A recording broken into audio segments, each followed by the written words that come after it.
Refrigerator अंदर रखी हुई वेजिटेबल्स और पानी को तो ठंडा करते हैं, लेकिन इसके पीछे जो इक्विपमेंट्स लगे रहते हैं उनका टेम्परेचर इतना ज़्यादा हाई होता है कि हम उन पर खाना पका सकते हैं। तो फ्रिज के बाहर इतना ज़्यादा टेम्परेचर और अंदर की तरफ एकदम ठंडा ठंडा, यह कैसे पॉसिबल है?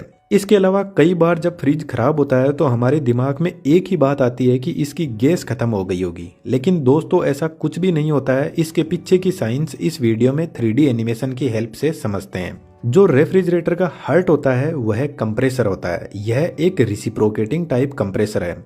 इसके अंदर एक सिंगल फेज इंडक्शन मोटर होती है। जब यह मोटर रोटेट करती है तो इससे जुड़ा हुआ पिस्टन कुछ इस तरीके से मूव करता है और यहाँ पर जो गैस होती है उसको कंप्रेस करके पंप करने का काम करता है।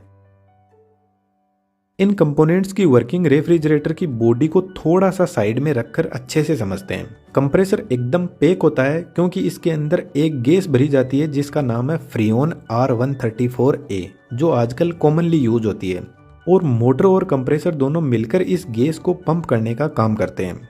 जब कंप्रेसर इस गैस को कंप्रेस करता है तो इसका टेम्परेचर 90 डिग्री सेंटीग्रेड तक इंक्रीज कर देता है और प्रेशर 8 बार तक बढ़ा देता है, और इस गैस को हम रेफ्रिजरेंट भी बोलते हैं।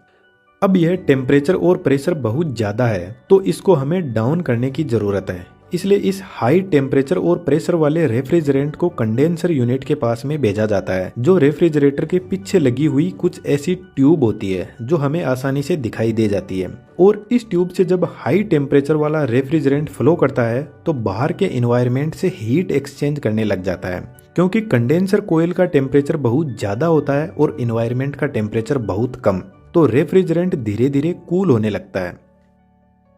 कंडेंसर के ऊपर कुछ इस तरीके के सपोर्टिंग वायर लगे रहते हैं जो कंडेंसर को सपोर्ट भी करते हैं और रेफ्रिजरेंट को कूल करने में भी हेल्प करते हैं। क्योंकि यह कंडेंसर ट्यूब से टच रहते हैं तो कंडेंसर ट्यूब का टेम्परेचर कुछ इनमें ट्रांसफर हो जाता है और इन्वायरमेंट से यह हीट को एक्सचेंज करके रेफ्रिजरेंट को ठंडा करने में हेल्प करते हैं।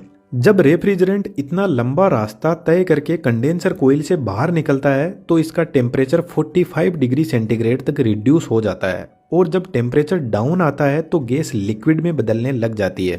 इसको थोड़ा आसानी से समझे तो जब हम पानी को गर्म करते हैं तो वह वेपर में बदल जाता है, और जब उनको ठंडा करते हैं तो वापस लिक्विड में बदलने लग जाता है। तो ठीक ऐसा ही इस गैस के साथ में होता है।